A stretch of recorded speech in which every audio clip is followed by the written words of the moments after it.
Hoje eu vou deixar no quadradinho. Tá ao vivo. Tá ao vivo. Olá! Entramos ao vivo hoje aqui no Instagram, conversar com as pacientinhas lindas. Tudo bom, meninas? Dani, Aparecida, Tamires, Cris, Natália, Tainá, grande, saudades, Tainá. Priscila, outra Natália, Débora, bastante gente. Tudo bem, meninas? Resolvi falar com vocês fora do grupo, né? Um bate-papo para falar um pouquinho da situação, né? E mandar um beijo à Carla também, ó. Carla, coraçãozinho pra você. E vamos começar então. Queria fazer uma introdução antes para vocês, para esclarecer um pouquinho, né? A maioria das minhas pacientes que já me conhece, quem não me conhece, que me acompanha aqui também, é bom, interessante tirar algumas dúvidas sobre a reprodução assistida, como é que está o laboratório hoje, os casos, como é que estão, qual a finalidade de tratamento, né? Então acho que a gente poderia começar explicando uma definição que eu acho que é muito importante, tá? Primeiro, a gente considera a infertilidade como uma doença, tá? Então, como qualquer doença, ela tem que ter o seu tratamento e tem que ser encarado como uma doença. É lógico que a infertilidade, ela vem de longa data às vezes, né? E de longos obstáculos. E aí a paciente, o casal, na verdade, precisa desse acompanhamento, né? Precisa de um acompanhamento médico e precisa de um segmento para tratamento, né? Então, o que a gente sempre fez essa vida toda, estimando um tempo de espera de uma gravidez espontânea e gerando aquela dificuldade de gravidez espontânea, a gente fazia os exames, né? Faz todos os exames diagnósticos e potencializa os graus de infertilidade individualmente. Dentro dessas dificuldades, a gente faz um cronograma e traça um plano de tratamento dessa infertilidade. Muitas vezes não é só fertilização in vitro, muitas vezes a gente vai para um coito programado, uma inseminação e orientação também para esse próprio casal. Enfim, isso estava normal fazendo e de repente veio essa pandemia, né? E aí veio o coronavírus, o Covid, a gente não sabe qual o pico dentro do nosso país, né? O momento que a gente está vivendo, quanto tempo isso vai durar. E realmente no primeiro momento desesperou ainda, está muito preocupante. E a gente foi se adaptando, né? No primeiro momento foi suspender tudo e desenhar cada caso, os casos que estavam em andamento terminava, né? Congelava óvulo, congelava embrião. Pacientes minhas, muitas pacientes que estavam em preparo endometrial, né? Para preparo do útero, para transferência de embrião, e tive que parar, né? E sem previsão de retornar.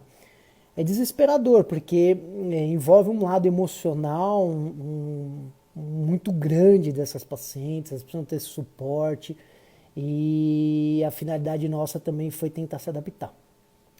Nesses dias a gente começou a conhecer um pouco, a preocupação inicial era a repercussão durante a gestação, né? A transmissão em sêmen, a transmissão em óvulo, a transmissão até para o feto do Covid. E os trabalhos vêm mostrando que tem uma certa tranquilo, tem uma taxa muito baixa de transmissão. Porém, a gente se preocupa que a transmissão de pessoa para pessoa é muito grande e muita gente ficando doente e realmente tem um aporte necessário de UTI para aquelas pacientes que envolvem por uma insuficiência respiratória rápida e tem um suporte de UTI e realmente foi lotando os hospitais, né? Então a gente vê que realmente a gente acaba tomando cuidado em relação a isso. Em contrapartida, a gente tem que seguir todos os parâmetros legais das nossas sociedades e da vigilância sanitária, né? E os pareceres que nos reportam. E a gente foi trabalhando com isso e aprendendo também com a doença. O lado bom de tudo isso, né, é que a gente começa a valorizar muitas coisas que às vezes a gente tinha perdido, né, valorizar principalmente a família, valorizar as pequenas coisas. Então acho que a gente vai tirar muito aprendizado disso, né, e as próprias pacientes também nessa espera acabam se valorizando, pensando diferente. Então acho que tem coisas positivas nisso tudo. O grande fato é que o que acontece? As sociedades elas também ficam um pouco perdidas e hoje ainda não deram um parecer legal porque a gente não sabe quanto tempo isso vai durar, tá? Então o que a gente tenta se basear um pouco é com a Europa, né? A Europa já viveu mais esse pico, agora eles estão abrindo, né, o mercado, eles estão tentando voltar numa certa normalidade, mas os centros de reprodução também estão voltando, então eles estão fazendo algumas análises, né, fazendo protocolos específicos, né, quando que você vai fazer a sorologia, fazer PCR, sorologia sanguínea, e aí eles estão definindo o retorno das atividades do laboratório. O que é importante é que a gente, dentro dessa nossa área específica, a gente já tinha esses cuidados, né? Então você vê hoje na clínica, a clínica tem um centro cirúrgico, né? Tem todos os cuidados de uma anestesia, todo o aporte de oxigênio, carrinho de parada cardíaca, carrinho de anestesia. E dentro do laboratório, a gente já tem os cuidados muito grandes, né? Então a gente tem uma pressão positiva do laboratório, tem os cuidados de purificação do ar, tem as cabines de segurança específicas onde se manipula óvulo, onde se manipula embrião, né? Então esses cuidados em relação a essa manipulação dos gametas, que seria sêmen, óvulo e o próprio embriãozinho, a gente já trabalha com uma segurança muito grande, né? Então acho que serviu também para a gente melhorar algumas coisas, ter alguns cuidados em relação a isso. O principal ponto de retomada dos nossos centros de reprodução assistida, falando lá da clínica da in vitro, o que a gente tá fazendo seguindo todas as normas legais? Deixando o ambiente, do ponto de vista seguro para nossos funcionários, né? Então para a equipe médica, seguro para a nossa embriologista, seguro para as enfermeiras, seguro para recepcionistas, as meninas da limpeza, as meninas do faturamento. Então, fizemos uma adaptação, né, para deixar segurança para os nossos funcionários, tá ok? E treinamento, né? Então, estamos fazendo todo dia e vamos fazer agora a testagem de toda a equipe que trabalha.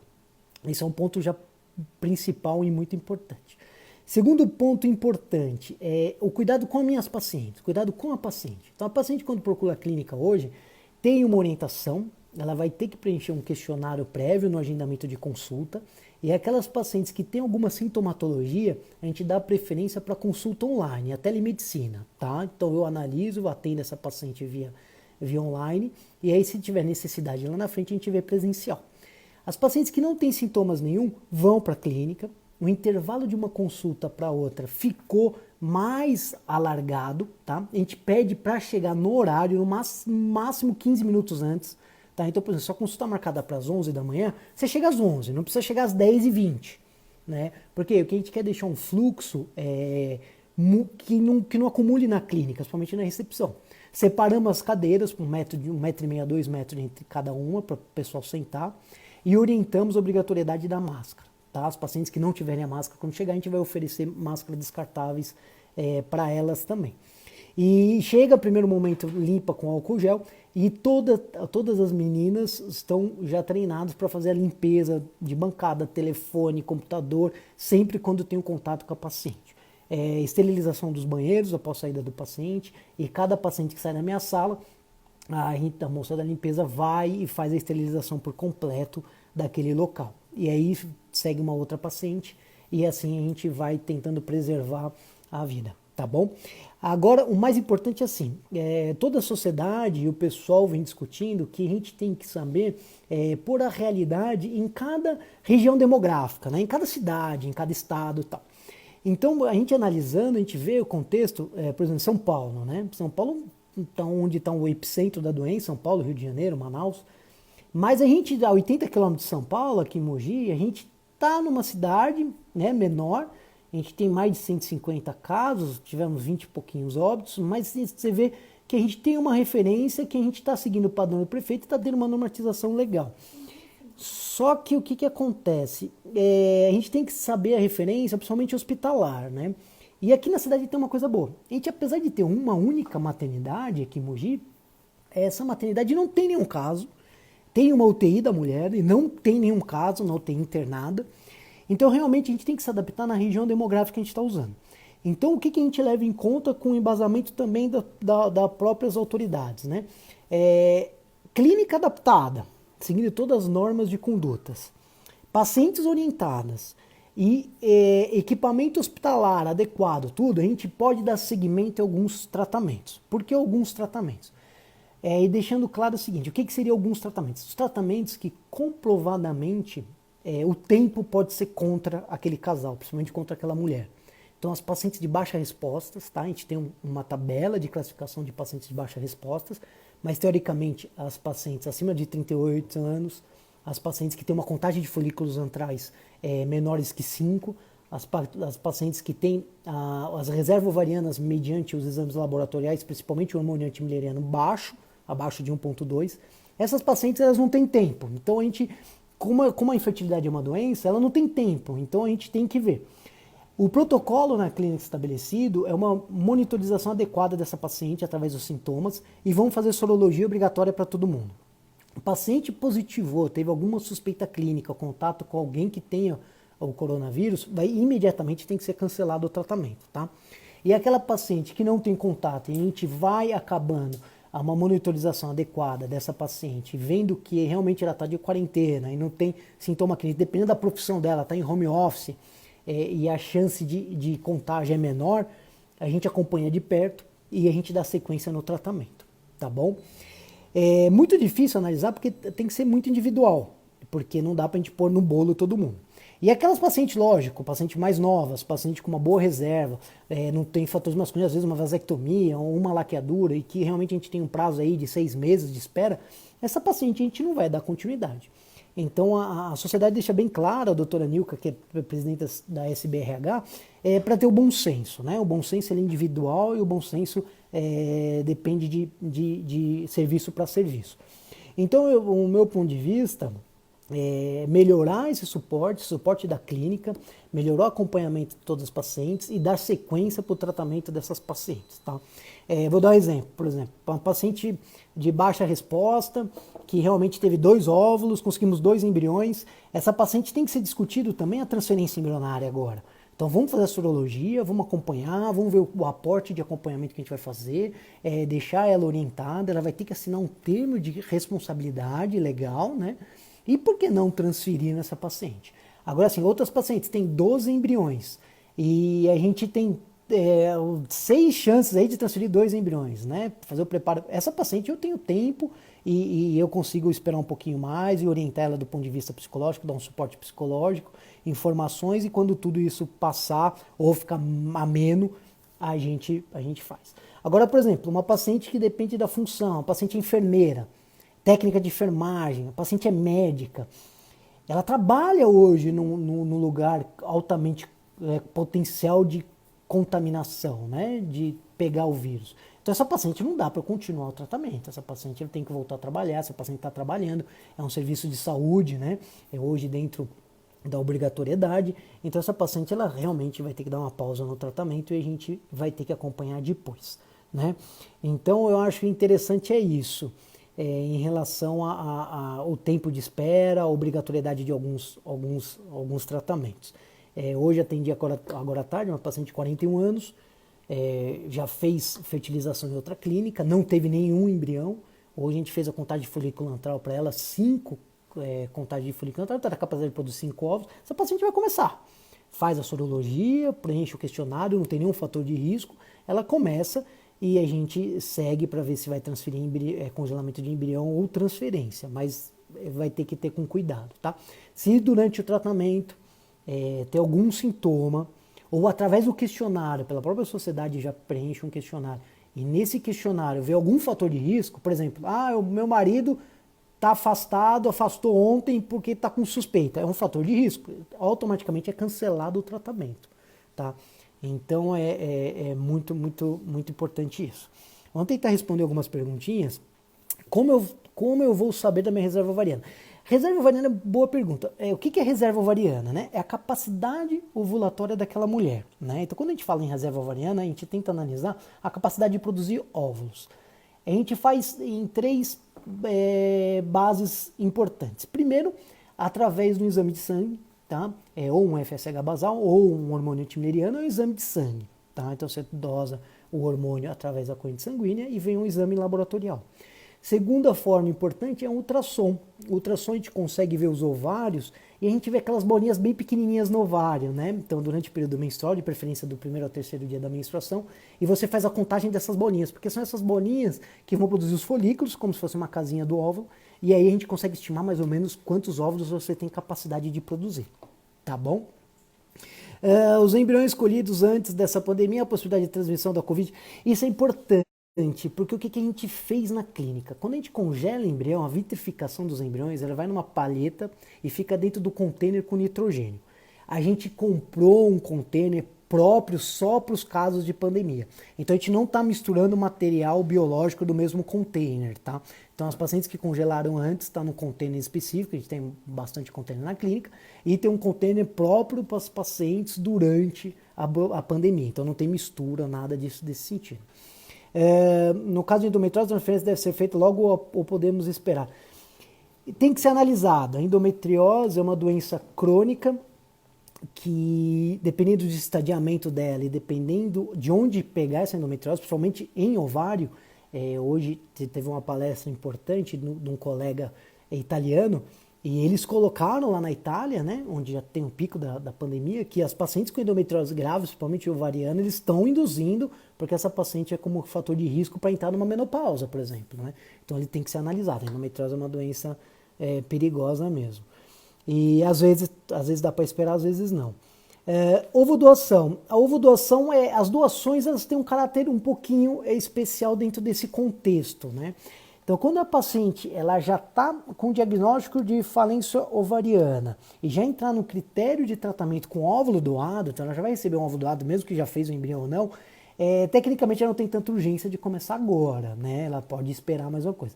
E as pacientes que estão no programa de doação de óvulos, realmente a gente parou o programa está interrompido, e realmente a gente tem um tempo para esperar aí. Vamos para resoluções dos conselhos, das sociedades, às vezes em 15, 20 dias, um mês mude.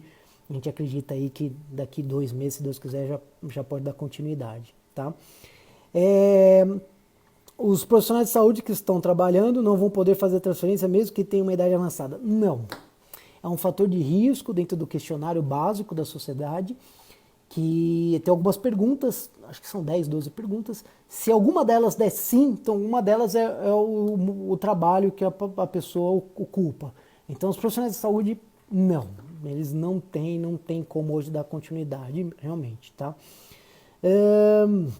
Quem apresenta nódulo no útero tem que antecipar para começar o tratamento.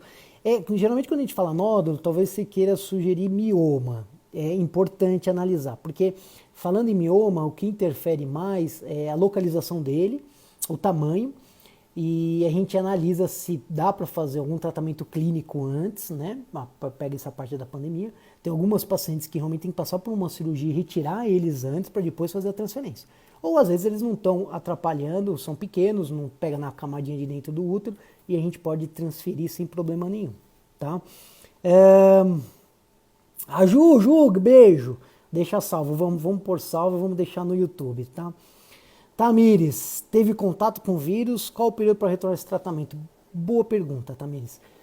Teve contato com o vírus, ou o vírus positivou, você realmente teve o contato com o vírus e teve a doença, a gente tem que fazer sequência com sorologia, tá? Principalmente o PCR, que é aquele swab, e até negativar. Tá? Então você tem que ter um IgG positivo e um PCR negativo. Quanto tempo isso leva? A gente não sabe. Alguns estudos falam que às vezes 50 dias. 50 dias às vezes para você criar imunidade. Tá?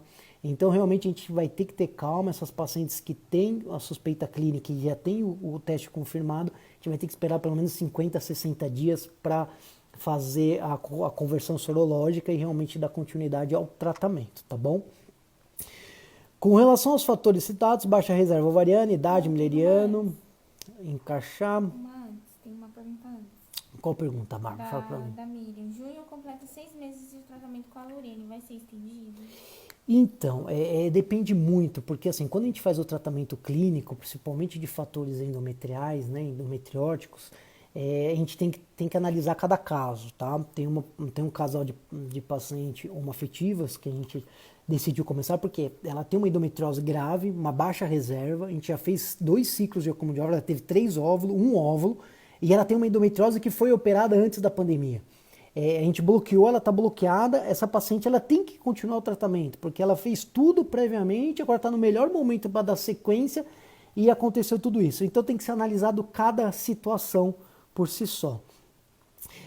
As pacientes serão avaliadas cada caso via consulta? Perfeito, Nath. A gente vai ter que ver cada situação, cada caso, e realmente a gente vai ter que sentar e analisar, conversando com vocês individualmente. Mesmo aquela paciente que for eleita, que dá para continuar o tratamento, ela tem que saber dos riscos, né? A gente tem que orientar quais são os riscos dessa sequência. E ela também tem que concordar, né? Tem que assinar um termo de responsabilidade e tem que concordar. O questionário ele vai ser feito 15 dias antes de iniciar o tratamento, iniciar antes de começar induções e vai continuar durante os ciclos de ultrassom para controle. Então, quer dizer, qualquer coisa que mude naquela história clínica, naquele risco clínico, a gente obrigatoriamente tem que parar, tá bom? Entendi. Da Natália Romualdo, tá em cima dessa. Não consigo ver. Aqui é da Natália Romualdo. Com relação aos fatores citados, baixa reserva ovariana, idade mileriano, todos os casos é caso a caso para analisar a transferência.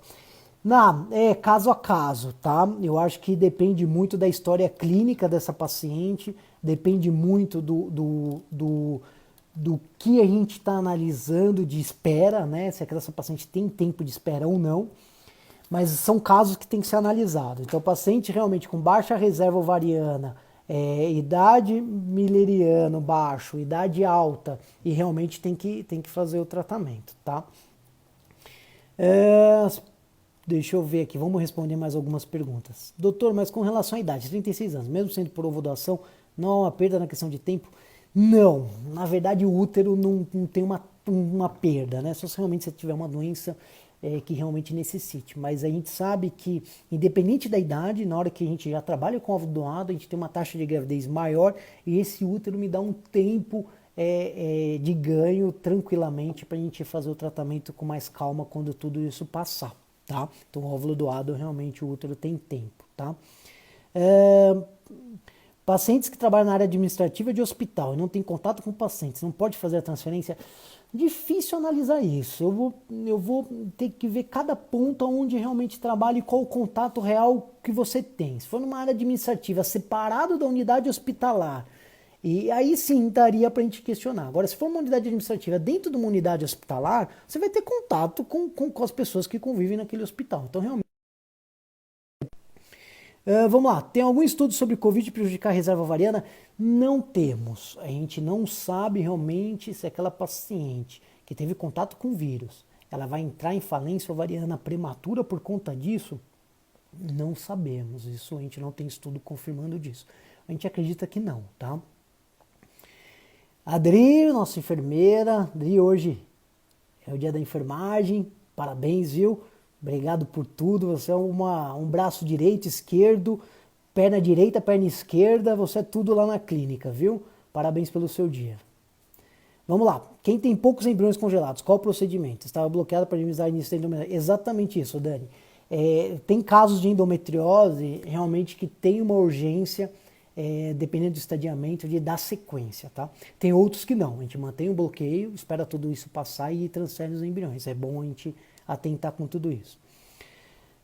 Estelinha, Estela, meu exame antimileriano e um ano atrás deu... Meu Deus, Estelinha, 0,67 está baixo. Você é jovem, abaixo de 1,2 é um antimileriano baixo. Realmente a gente tem que...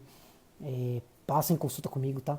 A gente faz um ultrassom de controle, vê a contagem de folículo antral e realmente se discute a necessidade de segmento para congelamento de óvulo, né? Congelamento de óvulo quando a gente preserva a própria fertilidade da mulher. Quando a mulher é casada e já quer ter filho, já vamos para congelamento de embrião, tá? Mas para você, congelamento de óvulo, tá bom? Vamos lá, mais perguntas. É isso aí, parabéns para todos os enfermeiros, são sensacionais. E tem um monte de enfermeira aqui assistindo a gente. Na verdade, então, ó, vamos esclarecer bem rápido um resumão desse bate-papo, tá? Principalmente para todas as minhas pacientes. Estamos funcionando, né? Horário reduzido, nós estamos funcionando de segunda, quarta e sexta, das 8 ao meio-dia. As teleconsultas ficando à tarde, tá? E nós estamos atendendo vocês com toda a segurança, tá? E com horários mais intercalados e com orientações de vir com máscara, tudo certinho, tá? Vamos ver aqui. Quem tem que fazer esteroscopia cirúrgica? O embrião está congelado, dá para dar continuidade? Cris, essa pergunta ela envolve uma coisa chamada unidade hospitalar, né? Todas as cirurgias hoje eletivas, que são cirurgias eletivas, que não tem risco de vida, né? A paciente não tem aquele risco de vida, não precisa ser operada agora, elas estão proibidas, tá? Então a gente não está operando ninguém agora, então realmente todas as pacientes minhas que estão com o embrião congelado, mas tem um mioma submucoso, tem um pólipo endometrial, que precisa fazer uma esteroscopia cirúrgica, não estamos transferindo embrião porque a gente não está operando agora. Então a gente precisa ter uma autorização, ir para o hospital, operar e vir. O problema é que hoje os hospitais eles estão para urgências, né? Então pacientes que chegam lá em urgência, por exemplo, apendicite, um acidente vascular cerebral, um AVC, você precisa ter um suporte médico de urgência. As pacientes que necessitam de uma cirurgia eletiva estão suspensa tudo por enquanto, tá bom? Alguma revisão de quanto podemos fazer a transferência em caso que não é urgência? Isso é muito delicado, porque se você não entra no critério de urgência, se você tem aquele embriãozinho congelado, principalmente biopsiado, euploide, você pode esperar, né? Então realmente a gente está tentando dar um apoio psicológico, está tentando manter todos os exames, né? Aquelas pacientes que precisam um tratamento prévio, a gente pode dar sequência no tratamento, bloquear a endometriose, tratar o mioma, etc. E deixar para transferir embrião nesse segundo momento, tá? Então são bastante relações em relação ao que está acontecendo, tá? Muita insegurança ainda, eu acho que tudo isso pode mudar. Eu estou potencializando o trabalho da clínica na região que a gente mora, né? Região de Mogi das Cruzes. Eu tenho um hospital de referência que não tem nenhum caso. Então se eu tiver algum problema, alguma intercorrência, eu precisar de um suporte hospitalar para aquela minha paciente, eu sei que eu não estou colocando essa paciente em risco para contrair o vírus. Então isso também tudo pode mudar. Daqui uma semana, daqui 10 dias, daqui 20 dias, daqui 30 dias, a gente pode ter esse pico da doença ainda está aumentando e pode tudo mudar. Se a minha unidade hospitalar de referência tiver algum caso e colocar essa minha paciente em risco, eu vou ser o primeiro a parar de fazer todos os tipos de tratamentos também, tá bom? Dá pra esperar também, você tem que pedir pra parar, né? Lidiane, minha linda, saudade de você também, viu? Muita saudade de todos. Vamos ver mais alguma pergunta? Temos mais alguma pergunta? Os casos que são prioridades. Quais são os casos, vamos simplificar aqui, quais são os casos que são prioridades então hoje, tá? Então, os pacientes de baixa reserva, paciente que o tempo está impactando negativamente para o desejo dessa paciente de fertilidade. E a infertilidade é uma doença, ela tem que ser tratada, tá? Orientamos todo mundo que não trabalha em serviços de urgência, os serviços que você precisa estar na rua, ficar cada vez mais em casa, porque assim a gente consegue também ajudar os pacientes que trabalham. Vamos lá, Débora. Os casos que são prioridade, a clínica vai entrar em contato ou temos que agendar consulta para saber qual a sua posição? Boa pergunta, Débora. Eu tenho muita paciente, linda. A gente não tem o controle de todas. Eu lembro de vocês, tenho um agrado muito grande por vocês, mas eu acabo esquecendo muitas vezes, então não posso me tornar responsável de entrar em contato. Eu acho que eu quero dar informação para todo mundo e sempre sentir aberto, e vocês venham na clínica e a gente estuda cada caso para a gente saber como a gente vai dar contato. Tudo bem? Então não espere que eu vou entrar em contato, vocês entram em contato com a gente na clínica.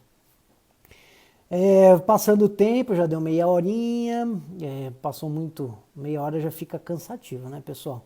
Mas eu acho que o importante é vocês se sentirem seguros, tá? Os tratamentos de reprodução assistida, São casos bem delicados, né, de uma paciente, cada tratamento é individual. Diminui muito os tratamentos, só estou fazendo esses tratamentos realmente conversando com a paciente em extrema urgência, de acordo com o que a sociedade me recomenda, com todos os controles, com todos os